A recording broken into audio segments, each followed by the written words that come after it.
Allahumma la sahla illa ma ja'altahu sahla wa anta taj'alu hazana idza syi'ta sahla. Rabbi shrah li sadri wa yassir li amri wahlul 'uqdatam min lisani yafqahu qawli. Amma ba'du. Pada yang terhormat Imam Besar Masjid Negeri Sembilan yang saya hormati dan saya kasihi, pada segenap para a'immah, para asatizah alim ulama yang mulia, pada segenap hadirin wal hadirat hafizakumullah. Alhamdulillah, kita puji dan syukur kepada Allah Subhanahu wa taala kerana bersama-sama dapat menunaikan solat jamaah maghrib dan isyak. Selawat dan salam kepada junjungan besar Nabi Muhammad sallallahu alaihi wasallam, kerana dengan inayah, dengan syafaat beliaulah kita semua berharap di akhirat kelak. Sebelum kita mulakan pengajian kita, ada pengumuman dari pihak pengurusan Masjid Negeri Sembilan, iaitu saya dituntut untuk menjeraskan sedikit tentang yang pertama adalah tuntutan syarak untuk mencegah dan menjauhi kemudaratan. Kerana apa? Ialah nak memperingatkan kepada jamaah semua, kita dalam keadaan pandemik, maka pandemik ini boleh membahayakan diri kita atau orang lain. Mungkin kita rasa kita sihat, selamat, tapi kita tak sedar mungkin kita akan membahayakan orang lain. Jadi ada kaedah dalam hadis Rasulullah SAW yang diriwayatkan dan juga telah disebutkan oleh Imam Malik dalam kitab Muwatta'nya, la darara wa la dirara, iaitu la darar, tidak ada bahaya, wa la dirara, dan tidak ada membahayakan. Maksud dia jangan kita membahayakan diri kita, jangan kita membahayakan orang lain. Wala tulqu bi aidikum ila tahlukah, janganlah kalian semua menjatuhkan diri kalian di dalam kerusakan. Atas alasan ini, jangan tuan-tuan dan puan-puan terpesong dengan dakwah atau dakwi dari beberapa penceramah yang kata Covid tu tak wujud, contoh dia lah, atau mengatakan bahawa ini semua Illuminati lah, dia panggil konspirasi teori. Jangan percaya. Memang benar dalam akidah kita percaya segala yang baik dan buruk datang daripada Allah juga, betul. Akan tapi Allah juga memerintahkan kita secara zahir untuk menjauhi perkara-perkara yang mudarat, yang nampak secara adat ia memudaratkan. Itu pun kita kena jauhi. Kerana apa? Kalau orang bunuh diri, memang hakikatnya Allah SWT yang menjalankan semuanya. Allahu khalaqakum wa ma ta'malun. Akan tetapi orang yang melakukan bunuh diri tadi, apa hukuman dia? Adalah termasuk dosa besar dan lain-lain, yang mana beliau, orang tersebut akan berada di dalam api neraka, na'udzubillah min zalik. Jadi kita dituntut untuk menjaga diri.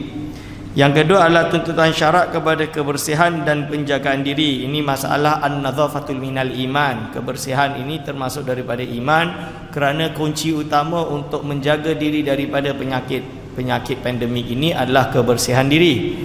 Maka hadirin wa hadirat hafizakumullah, dalam Islam ada tuntutan untuk menjaga kebersihan. Istilah an-nadhafatu minal iman, ada yang berhujah, ustaz itu bukan hadis. Memang betul itu bukan hadis, tapi dia adalah suatu maqalah atau qaul di kalangan ulama Islam yang mengisyarahkan intipati daripada agama Islam tersebut. Kerana apa? Perkara pertama sekali yang kita belajar dalam bab ibadah adalah taharah, kebersihan. Kerana Rasulullah SAW menyukai perkara yang bersih. Dia kemas, dia sentiasa bersih, berwuduk. Bahkan dalam ilmu tasawuf dianjurkan tanda-tanda seseorang itu menuju kewalian ketika orang itu menjaga dirinya dalam kebersihan. Maksudnya dalam keadaan wuduk. Berarti batal je wuduk, ini adalah salah satu tanda kebersihan.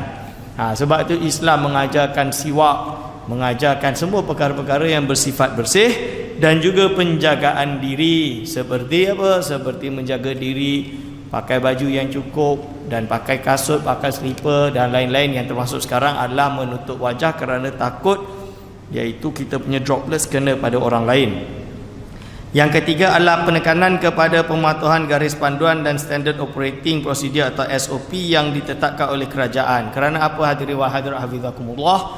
Kerajaan apabila menetapkan satu ketentuan, semuanya berasalkan atau berdasarkan pada penelitian daripada ahlul khibrah.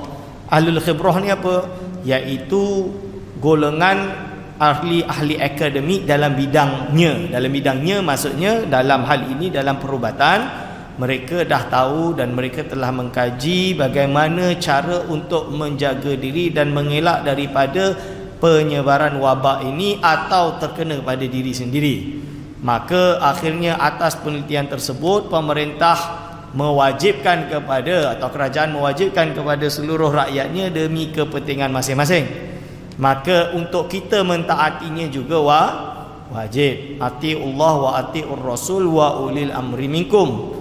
Ada yang tafsir, ustaz, maksud ulil amri itu bukan para kerajaan, tapi maksud dia ulama lah dan lain-lain berbagai tafsir. Betul. Akan tapi kena ingat termasuk daripada tafsir tersebut adalah ketika ketetapan kerajaan terhadap sesuatu perkara, maka wajib untuk mentaati dia secara zahiran dan batinan, terutama kalau ada dasar syar'i dia. Ketika perkara tersebut melanggar suatu yang nas syar'i yang jelas seperti melarang solat, maka tidak boleh mentaati dia. Sekarang mana ada SOP ini yang melanggar mana-mana nas syar'i? Tidak ada. Justru mengukuhkan nas syar'i, iaitu la darara wa la dirar. Dan itu kaedah dia. Maka mentaati perkara ini adalah fardu ain kepada setiap rakyat. Tasarruful imami ala ra'iyati manutun bil maslahah, iaitu segala keputusan pemerintah dalam hal kerakyatan dia adalah sesuai dengan mengikut kepada apa yang paling maslahah bagi rakyatnya. Maka kita sebagai umat Islam di Malaysia di dalam bulan kebangsaan ini, bulan kebangsaan sebab bulan ni bulan kemerdekaan lah, meraihkan kemerdekaan atau ulang tahun kemerdekaan kita sejak tahun 1957. Maka kita wajib juga mentaati kerajaan.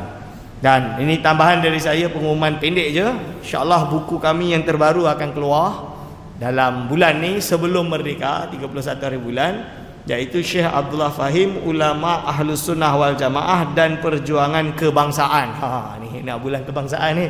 So ada yang kata, ustaz, Islam tak menuntut kita memperjuangkan kebangsaan, menjuangkan nasionalisme, tak ada. Yang ada hanya perjuangan Islam. Tuan-tuan beli buku ni, baca, boleh pre-order lah kat bawah. Pre-order kat bawah, beli buku ni, baca. Ini pembuktian bahawa ulama Melayu kita zaman dulu dah memang memperjuangkan kebangsaan kerana hubbul watan minal iman. Ini penting. Itu ni kerana apa? Saya cerita sikit lah, ambil waktu sikit. Selain menceritakan tentang Syekh Abdullah Fahim dan perjuangan dia menuju kemerdekaan dan lain-lain, tapi yang paling utama adalah bagaimana beliau dalam memperjuangkan kebangsaan itu tidak lupa untuk menetapkan, mengukuhkan akidah ahli sunnah wal jamaah, iaitu Asy'ariyah Maturidiyah, berfikihkan Syafi'i, bertasawuf Imam Ghazali. Semua disebut dalam ini, termasuk demi kepentingan keberlangsungan ahli sunnah wal jamaah. Maka Syekh Abdullah Fahim sempat membuat bahthul mathail, kalau bahasa saya lah, yang di sini digunakan istilah muzaqarah alim ulama di kepala batas, iaitu bahthul masail lah, membahas 15 isu perkara yang ingin diganggu gugat oleh golongan kaum muda. Kaum muda tu zaman dulu, zaman sekarang kita panggil Wahabi lah. Ni zaman dulu nama dia kaum muda, yang mana isi 15 perkara tersebut seperti membaca basmalah lah, kunut lah, termasuk melihat anak bulan. Kita dah belajar falak ni. Itu dijawab secara jelas dalam keputusan ini. Ini yang saya tahqiq sendirilah, boleh rujuk, boleh baca ni, tebal ni yang saya tahqiq. Ini bahagian dia. Lepas tu ada beberapa takris yang saya harakatkan dan tahqiq. Ini boleh rujuk. Maka dari sini insya-Allah kita harapkan dengan tercetaknya buku ini sedikit menjadi sumbangan Al-Fakir dan kawan-kawan kepada iaitu ulama-ulama Melayu kita yang lama, dan memberi penerangan tentang Ahlus Sunnah wal Jamaah yang merupakan salah satu tunas tunjang utama di dalam akidah kita dalam beragama Islam ini. Okey, insya-Allah kita teruskan pengajian kita. Apa lafaz dia? Maaf. Syamaliyun, betul. Okey. Bismillahirrahmanirrahim. Qala mu'allifur rahimahullah wa nafa'ana bihi wa bi ulumihi amin. Jadi masih ada 2 pertemuan atau 3 pertemuan baru memakai rubuk mujayyab. Wa mintaqatun. Mintaqah. Mintaqah ni apa? Mintaqatun iaitu bahagian bumi, atau mintaqatun bintang 12 buruj. Boleh lihat dalam dia buka kamus tu, boleh tengoklah, Idris Marbawi. Okey. Lalu dia kata apa? Mintaqatun hiya bainahuma wa ikhtalafa ahlul ilmi fil aflaki was samawati. Wa ba'duhum qala al aflaku samaniyatun wa hiya mawdi'ul kawakibi wan nujumi was samawatu sab'atun hiya mawdi'ul malaikah. Kalau terjemahan dia di antara kedua ini telah terselisih ahli ilmu kan ni. Bergerak ia pada paksinya. Sekejap. Kutub selatan dan bahagian-bahagian. Ni terjemahan dia, dan bahagian-bahagian bumi tu mintaqah berada di antara keduanya. Wa mintaqatun hiya bainahuma, berada di antara keduanya, utara dan selatan lah. Huma tu balik kepada utara dan selatan, bainahuma, keduanya. Telah berselisih ahlu ilmi atau ahlul ilmu tentang jumlah falak di langit. Jadi ahlul ilmi dalam ahli falak berbeza pendapat. Contoh dia, waktu saya kecil kita tahu bintang tu paling banyak adalah sampai Pluto. Bumi lah. Bumi ni sampai Pluto. Tapi ternyata sekarang kata dia dah jumpa dah yang lain-lain. Saya pun dah tak tahulah. Dah tak update dah. Contoh dia. Jadi ini biasa, perbezaan pendapat itu biasa terjadi. Sebahagian berkata falak itu 8. Ada yang kata falak ini, cakrawala ini 8, iaitu tempat kawakib dan nujum. Tempat kawakib, boleh tengok footnote, kawakib itu iaitu jirim samawi yang mengelilingi matahari yang diterangi oleh sinarannya. Dan nujum ini adalah iaitu salah satu jirim samawi yang bersinar dengan sendirinya. Dan lain-lain, boleh baca. Okey, ini maksud dia. Dan langit itu 7, iaitu tempat malaikat. Dalam versi Islam, of course dia tahu bahawa sab'is samawat, kan, tempat malaikat. Bila Rasulullah SAW dalam hadis Isra dan Mi'raj, nanti kisah bertemu dengan Nabi mana dan siapa, ila akhirih, begitu juga bertemu dengan malaikat. Boleh buka lah dalam pembahasan Isra wal Mi'raj. Okey. Adapun nujum yang bergerak itu 7. Nujum ni atau bintang yang bergerak itu 7. Saya baca Arab dia dulu. Wan nujumu as-sayyaratu sab'atun wa hiya al-qamaru fil ula wal 'ataridu fil thaniyatu waz zukhratu fil salisatu wasyamsu fil rabi'ah wal marikhu fil khamisati wal mushtariyu fil sadisati waz zuhalu fil sabi'ati wa baqiyatul kawakibi fil samaniyati, yakni Uranus allati wujidat fis sanati 1700 wa 11 wa Neptunus. Saya nak tulis tu tak erti, saya tulis bahasa Inggeris tu.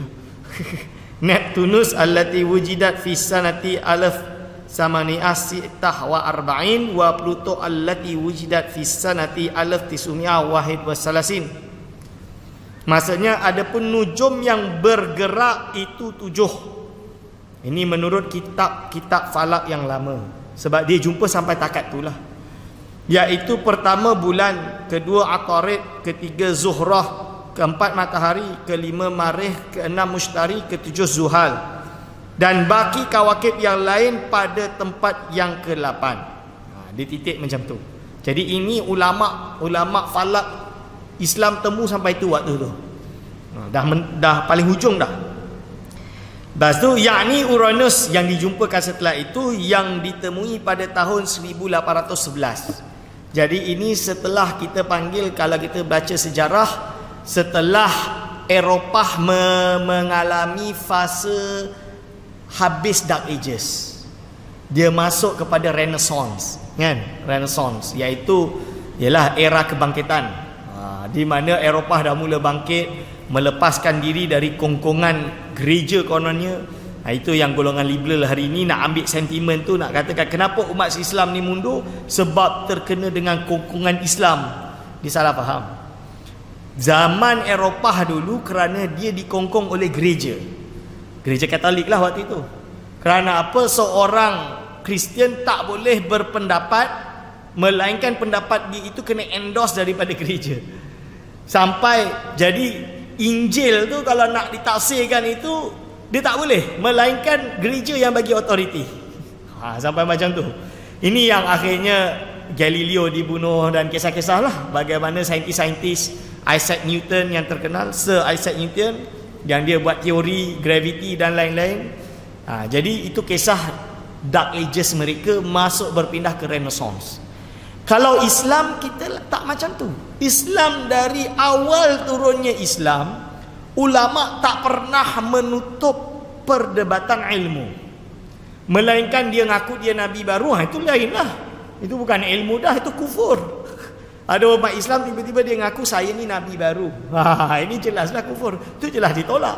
Orang anggap antara dia gila. Kalau dia gila biar masuk Tanjung Rambutan. Kalau dia tak gila berarti perlu dihukum. Misalnya. Akan tetapi pembahasan ilmu sangat luas. Ilmu falaknya, ilmu engineeringnya, ilmu. Kerana apa? Islam tidak pernah menghalang tamadun dan teknologi. Bahkan falak kalau dia kata 8 ke 9 ke 10 tak ada masalah. Kerana nas-nas syar'i itu boleh ditakwil. Tidak ada yang bercanggah dengan sains. Ini yang saya sebutlah, yang pernah saya sebutkan. Jadi cuma ketika pada tahun 1811, ini setelah Dark Ages, maka mereka dah mula mencuri ilmu Islam dan menggunakannya untuk kepentingan mereka. Dan umat Islam waktu itu bukan kita Islam yang memundurkan, tidak, tapi pengaruh penjajahan yang menyebabkan Islam itu mundur. Bukti dia tuan-tuan dan puan-puan, Ottoman Empire very strong. Sebelum jatuhnya Andalusia, Ottoman Empire mula kuat. Andalusia jatuh, Ottoman Empire tambah kuat. Tambah kuat. So Kristian tak boleh mudah masuk ke Afrika. Akan tetapi pintu lautan Afrika sudah terbuka ke selatan. Laut lah. Maka mereka menjajah. Dia tak boleh menjajah Mediterranean. So dia jajah ke bawah dulu, kan? Sampai ke Nusantara. Jadi Ottoman Empire ni macam mana dia nak selamatkan Aceh, nak selamatkan India, nak selamatkan Iran, dah tak boleh dah. Dan dia sibuk sedang melawan daerah utara, iaitu Balkan dan lain-lain, Bosnia. Dan kita tahulah sebab diorang target nak dapatkan Vatican tu. Apabila Vatican jatuh, Eropah jatuh. Ini tujuan dari golongan Ottoman Empire waktu itu. Demi bila kita jatuhkan dari pusat dia, semuanya akan kembali merdeka. Itu inti dia. Kembali membebaskan diri daripada penjajahan. Akan tetapi orang Kristian ataupun waktu itu Eropah lebih pandai. Dan kita akui, mereka tahu kenapa Andalusia jatuh, iaitu dengan cara yang dipanggil dengan taktik adu domba. Saya tak tahu bahasa Melayu dia apa, tapi bahasa Indonesia adu domba lah. Adu domba. Adu domba ni apa? Batu api lah. Macam tu. Yang ni cucuk sana, cucuk sini. Jadi dia pagi Imarat Cordoba, dia kata, engkau memang kami akan perang, kan? Dia jumpa Imarat Sevilla, aku kawan baik dengan kau, aku kahwinkan anak aku dengan kau, kan? Kau tolonglah aku, ini kau jangan bagi bantuan jihad kepada Cordoba. Contoh dia. Aku hantar harta yang banyak. Sevilla pun suka, kan? Akhirnya dia orang serang Cordoba, Cordoba jatuh. Tapi berjalin baik dengan Sevilla. Sevilla kata tak apa, tu jatuh sebab kita berafiliasi dengan Katolik waktu tu.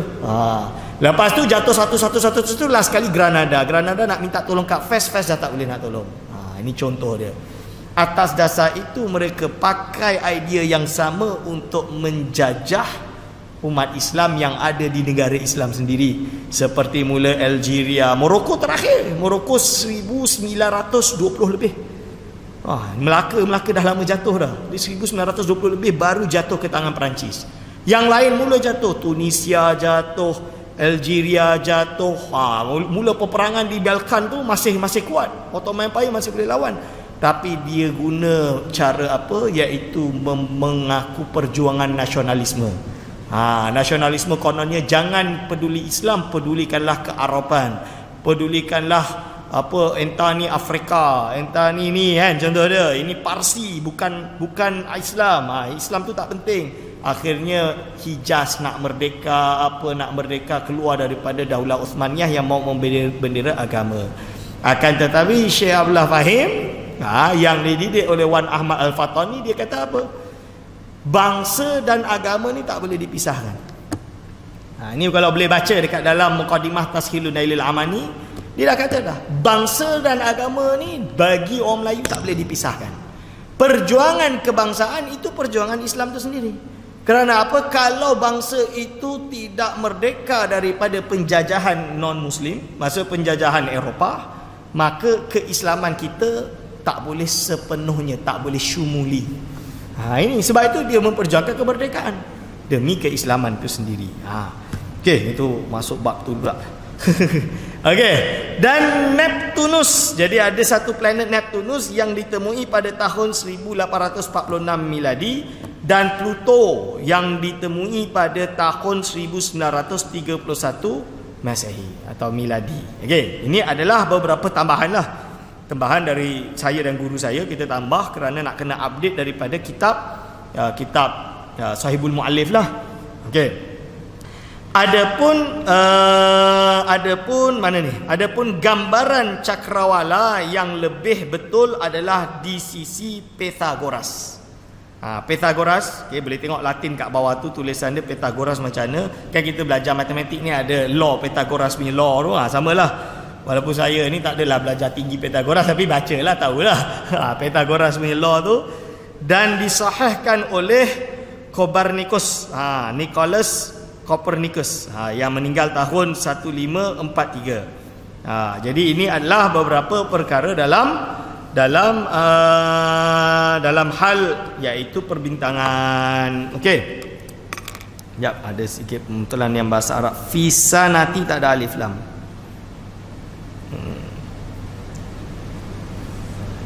Fisanati yang sebelah kanan tu. Okey. Lepas tu tartibus sayarat indal batliumus. Jadi ini adalah gambaran iaitu cakrawala ataupun langit lah, dipanggil macam itulah.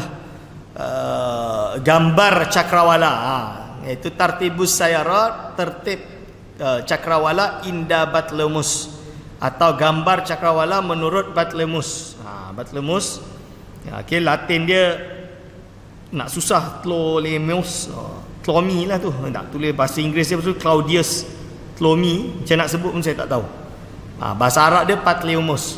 Ni. So ini gambaran dia. Jadi Arsyur Rahman, dan ini dah diislamkan lah, yang dah dimodify kepada Islam. Jadi turun dia ada kursi Arsh, iaitu kursi Baqiyah, iaitu Baqiyatul Kawakib, iaitu bintang-bintang yang lain. Lalu Zuhal, Mushtari, Marikh, Syamsi matahari, Zuhra, Atarid, Qamar, Al-Ard. Okey.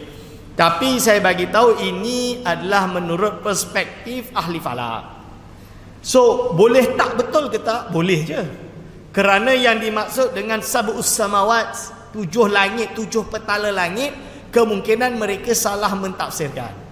Ahli falak mungkin mentafsirkan seperti itu. Kalau mungkin hakikatnya 7 kepala langit, petala langit ni mungkin lepas Plato tu baru satu, siapa tahu kan. Itu kita serahkan kepada Allah SWT lah yang lebih a'lam dengan tafsir tersebut. Cuma ini muhawalah, iaitu usaha bagaimana ahli falak memahaminya, dan kemungkinan salah, dan dia bukan qat'i. Dan saya memaparkan ini sesuai dari Batlemus punya teori yang nanti diterjemahkan oleh ulama falak Islam, yang dia tambahlah kursi dengan Arsyur Rahman. Okey. Tapi ingat, Arsyur Rahman bukan berarti itu tempat Allah SWT duduk. Jangan kata macam tu. Arsh lah.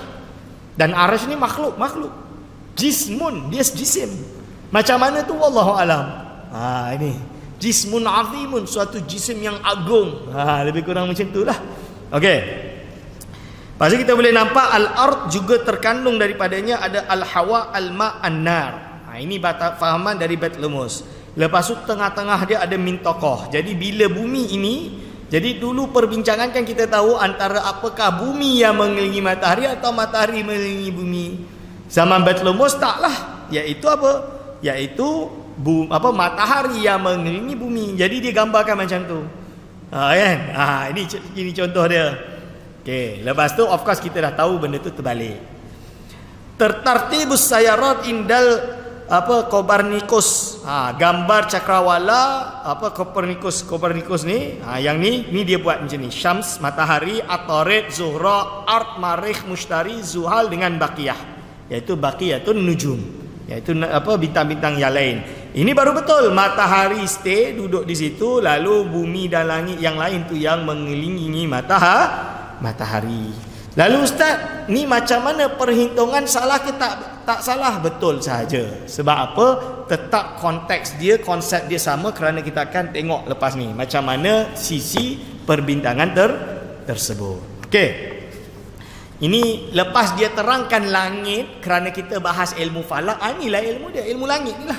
Kita nak belajar langit ni, kita tak sampai, tak boleh nak jadi astronot naik atas tu, minimum kita tahu langit tersebut. Dan saya yakin tuan-tuan dan puan-puan yang dah belajar sains lebih alim lah dari saya dalam bab ni. Saya hanya menterjemahkan saja. Al-babul awwalu, bab yang pertama, fi ma'rifati awaili syuhuri al-afranjiyah minal jadwali.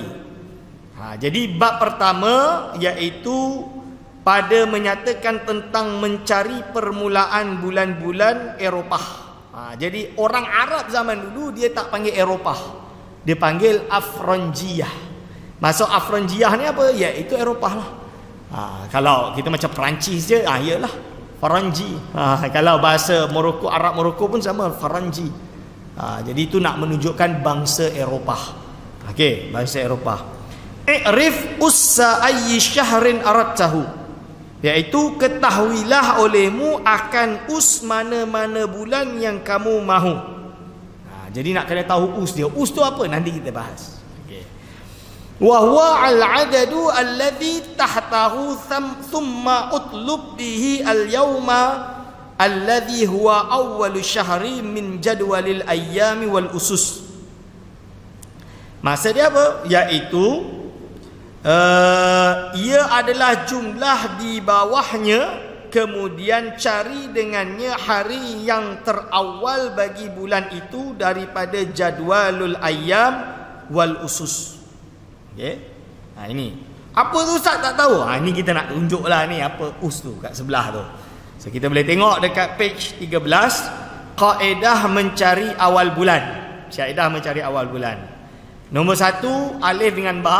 Kita tengok us bulan sebelumnya tambah umur bulan sebelumnya. Jadi us bulan sebelumnya tambah umur sebulan sebelumnya ditolak 35. Contoh dia. B, us bulan sebelumnya ditolak tafawut bulan sebelumnya.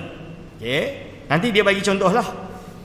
Lepas tu yang kedua, atau us bulan sebelumnya tambah umur bulan sebelumnya, atau B, us bulan sebelumnya tambah 35 dikurangi tafawut bulan sebelumnya. Tafawut tu tulis kat bawah dia perbezaan. Perbezaan dia. Perbezaan. Sisa bahasa Melayu. Sisa mungkin. Saya tak sure. Kalau bahasa Arab dia tafawut. Tu perbezaan atau sisa. Okey. So nanti kita akan tengok contoh dia. Bab tarikh al-Masihi dan tarikh al-Hijri. Jadi kerana kita dekat masjid, kalau saya di pondok kita ada papan, saya buat contoh calculation, lepas tu nanti murid akan datang, padam dia buat calculation, saya tengok betul ke tak betul, berarti saya tahu budak ni pandai falak ke tak. Tapi kita kat masjid tak boleh lah nak buat macam tu kan, tak boleh. Jadi sebab itu saya terjemah ni, saya bagi contoh semua. Tuan-tuan dan puan-puan balik boleh eksperimen sendiri. Ada eksperimen dekat rumah macam mana yang terbaik. Okey. Bab tarikh Masihi dan tarikh Hijri. Yang kita sebut tarikh al-Masihi ialah tahun yang didasarkan lamanya waktu yang diperlukan bumi untuk satu kali beredar mengelilingi matahari, iaitu 365 hari. Itu maksud tarikh Masihi. Ustaz, yang kira tadi macam mana lah bulan? Nanti sabar. Ada lagi. Tarikh Masihi juga dinamakan tahun Syamsiah. Sama je lah. Jadi kenapa dia panggil Masihi? Kerana tahun sekarang 2020, dia berawal satu adalah tahun di mana dinaiknya Masih Isa Al-Masih. Jadi lepas kenaikan Isa Al-Masih, barulah Byzantium dia membuat tarikh. Iaitu ada yang kata lepas 60 tahun, ada yang kata lepas 100 tahun, wallahualam. Inti dia sejak tarikh kenaikan Isa alaihissalam. Kan? Waktu itu kan agama sebelum datangnya Islam adalah Nasrani, sebelum terjadi penyelewengan. Dipanggil Al-Masih, Masihi. Tapi kita umat Islam macam mana? Umat Islam kita ada tahun Hijri. Berbeza dengan tahun Masihi.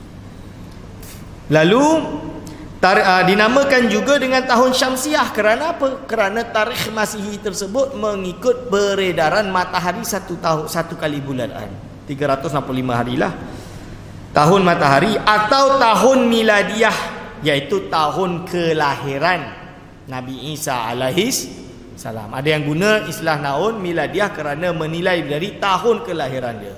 Ustaz, itu tak accurate. Betul, memang tak accurate. Sebab apa? Orang Kristian sendiri, masuk gereja sendiri, mengakui perhitungan mereka tak accurate. Kalau saya belum pergi, tapi menurut pengetahuan saya daripada kawan-kawan yang dah pergi ke Vatican, jadi memang ada banyak manuskrip dan artifak ilmu falak sebelum Islam, yang disimpan di Vatican. Jadi waktu itu ada dua gereja besar di kalangan Kristian dipanggil, satu adalah Katolik di Vatican, yang kedua adalah Ortodoks yang ada di Hagia Sophia ataupun Istanbul lah, Konstantinopel. Ketika terjatuhnya Konstantinopel, semua khazanah tersebut menjadi umat Islam kecuali beberapa yang sempat dibawa lari. Okey, cerita dia.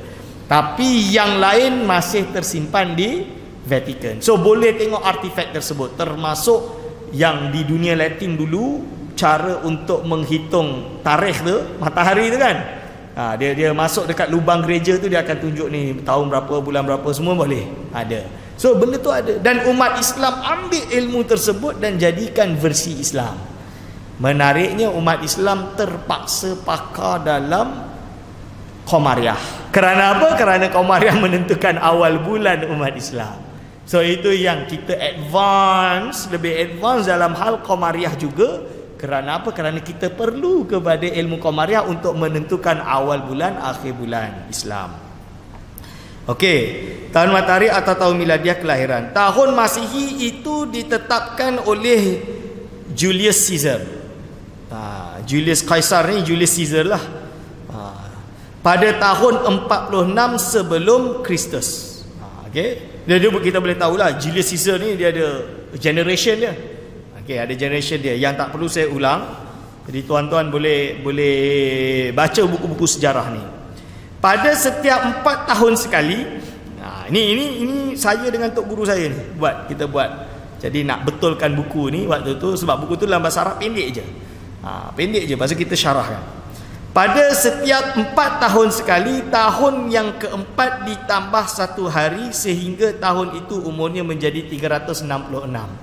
Kan kita ada Februari kan, 28, 27, tak ingat dah, 29, 1/29. Inilah dia 366 hari, dan disebut tahun Kabisat. Sebab dalam tahun Kabisat itu umurnya bulan Februari 29 hari. Setiap 4 tahun.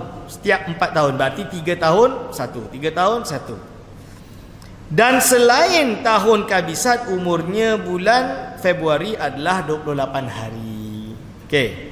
Disebut tahun Basitoh. Disebut tahun Basitoh. Okey. Berarti tahun Kabisat ialah tahun yang habis dibahagi 4. Tahun yang ditetapkan oleh Julius, juga disebut tahun Julius atau Juliana. Tahun Julius atau tahun Juliana. Okey, boleh tengok tu, iaitu Julian. Bahasa Indonesia Juliana tu lah, saya tak tahu bahasa Melayu dia apa. Bahasa Inggeris dia Julian lah. Ini Julian year. Okey. Itu adalah, jadi ini adalah konun waktu zaman Rom tu. Konun zaman Rom. Jadi Islam tak nak kena akulah dengan bab tu. Jangan kita kata, oh ini tahun bukan Islam, tak boleh kena tolak. Tak boleh lah macam tu. Memanglah kita ada Hijriah, tapi kita juga kena tahu tahun yang mereka, kerana apa, itu adalah ketetapan yang kita bersama dalam hal ini. Kerana dia adalah tarikh, tanggal kan. Jangan nanti bagi saya yang betul sekarang 2017, belum lagi 2020. Orang satu dunia 2020, entas orang nak jadi lain. Itu jangan sampai jadi. Ada yang macam tu, samalah macam raya dengan puasa. Dah nak buat macam mana, setuju tak setuju masalah ru'yah hilal, kalau kerajaan dah tetapkan, kena ikut kerajaan. Dia seorang je tak nak beraya. Dia seorang je tak nak beraya, nak lawan. Itu tak boleh lah, kecuali hasid. Nanti kita bahas dalam bab lain. Tahun Hijriah adalah tahun Qamariyah, tahun bulan. Jadi tahun Hijriah pula apa? Tapi ini sahaja bab Hijriah. Sebab apa dalam kitab ni bab Hijriah sampai sini je. Nanti kita nak belajar Hijriah, kitab lagi satu nama dia Sulamun Nairain. Kalau khatam ni nanti kita buat Sulamun Nairain. Okey, tahun Hijriah adalah tahun Qamariyah atau tahun bulan. Maksud dia tahun yang ikut peredaran bulan. Sebab dasarnya adalah bulan mengelilingi bumi selama lebih kurang 29 hari. Lebih kurang, maksud dia ada 29, ada 30. Ni kena faham. Kemudian didorobkan 12, lepas tu dibahagikan 12 lah. Maksudnya dikali, dia dorob, dibahagi pula, dikalikan 12, berarti setahun lah. Okay. Jumlahnya menjadi 354 hari lebih kurang. Sebab itu kalau kita tengok ulama sekarang, bila dia meninggal dunia, murid dia akan tulis umur syekh ini secara hitungan syamsiah 75 tahun. Sedangkan umur syekh ini secara hitungan Qamariyah 81 tahun misalnya dia. Kerana apa? Dia ikut peredaran bulan dan peredaran matahari. Berbeza. Lalu jumlahnya 354 hari. Dan tahun tersebut dinamakan tahun Hijriah. Dimulai pada tahun 632 Miladiah. Dan tahun itu Nabi Muhammad sallallahu alaihi wasallam hijrah dari Mekah ke Madinah. Ada yang kata ini dimulai sejak Sayyidina Umar bin Al-Khattab menjadi khalifah, tapi dihitung pada tahun bermulanya Hijriah. Apapun itu salah dan kurang, tapi ini yang diittifakkan oleh bukan majoriti, oleh seluruh umat Islam. Kita sekarang 1441 Hijriah dan sentiasa berjalan. Perbezaan antara tanggal, okey, ini 1 hari bulan ke 30 hari bulan kan, atau ni 29 ke 30 atau 29, 30 atau 29, khilaf tersebut tetap tidak akan mengurangkan tahun. Okey, itu kaedah dia. Kenapa boleh terjadi perbezaan? Simple je kalau saya kata. Al-alamu mutaghayyirun. Kan? Kullu mutaghayyirin hadisun. Fal alamu hadisun. Jelas. Alam ini berubah-ubah. Okey? Dan segala benda yang berubah itu baru. Maka alam ini baru. Kerana apabila alam ini baru, berarti alam ini makhluk. Makhluk ini berubah, memang berubah. Kullu mutaghayyirin mulazimun lil kullu mutaghayyirin hadisun. Semua benda yang berubah sentiasa akan menjadi baru. Allah sahajalah satu-satunya zat yang tidak akan berubah.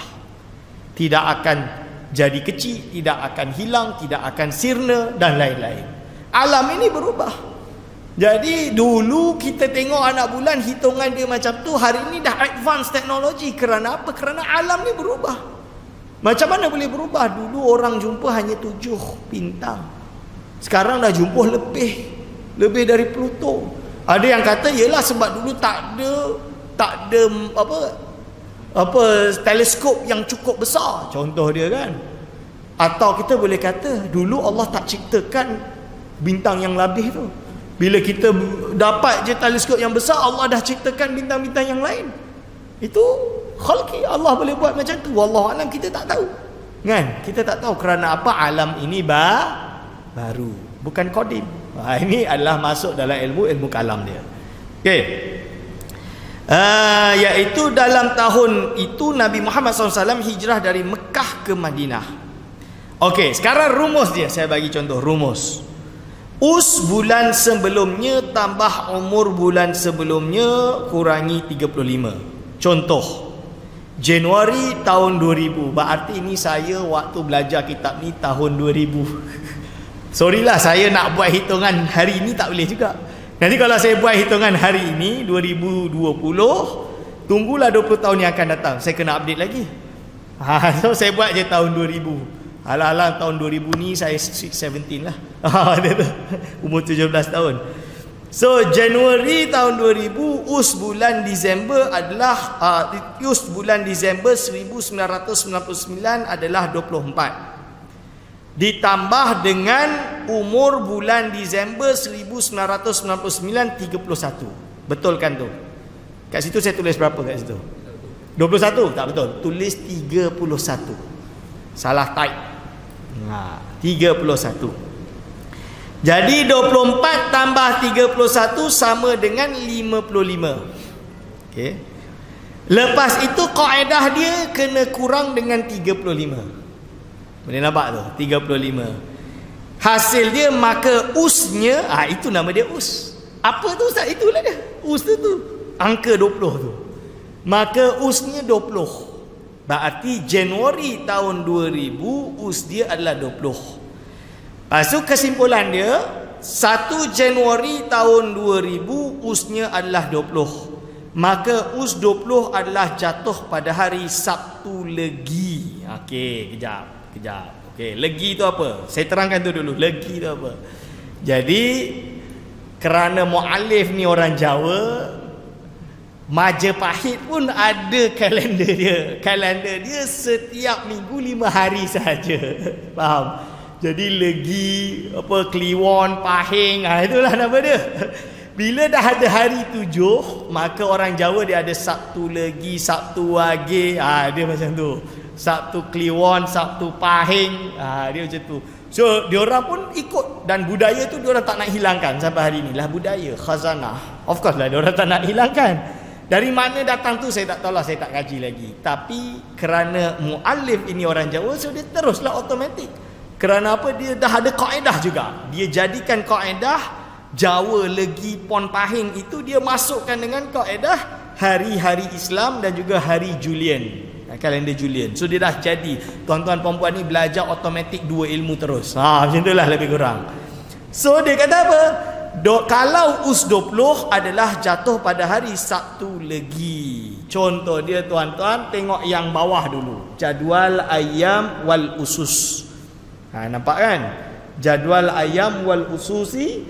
Al-ayyam hari Ahad, Isnin, Selasa, Rabu, Kamis, Jumaat, Sabtu. Dalam bahasa Arab lah tu saya tulis Al-Ahadu, Al-Isnin, Al-Sulasa, Al-Arbi'a. Arbi'a tu Rabu, Al-Khamis tu Kamis, Al-Jumaat tu Jumaat, Al-Sabtu adalah hari Sabtu. Yang kanan tu bawah, Legi, Pahing, Pon, Wage, Kliwon adalah hitungan Jawa. Hari Jawa lah basically macam tu. So cuba kita cari nombor 20 yang mana? Paling kiri atas. Betul? 20. Berarti 1 Januari mesti jatuh hari Sabtu Legi. Tu tak? Sedap tak? So boleh kita buat kalender lah lepas ni. Itu je maksud dia. Nak ajar tuan-tuan dan puan-puan buat kalender. Dah ada dah kaedah dia. Okey, nampak tu? Lepas tu ustaz, macam mana nak tahu nak buat us dengan kabisat, basitoh dan lain-lain? Kita boleh nampak jadual yang atas tu. Itu dia dah siapkan. Tahun 1994, 95, 96, 97, 98. Ini berapa dia punya, kita boleh buat sendiri. Tambah kurang, tambah kurang. Jadi us bulan Disember tambah dengan umur bulan Disember 31, hasil 55 kurangi 35, kita keluar. Itu je lah. Dah. Dan terus menerus. Okey, boleh cek nanti. Aku lu qauli hadza, astaghfirullah li wa lakum. InsyaAllah minggu depan kita mula page 16.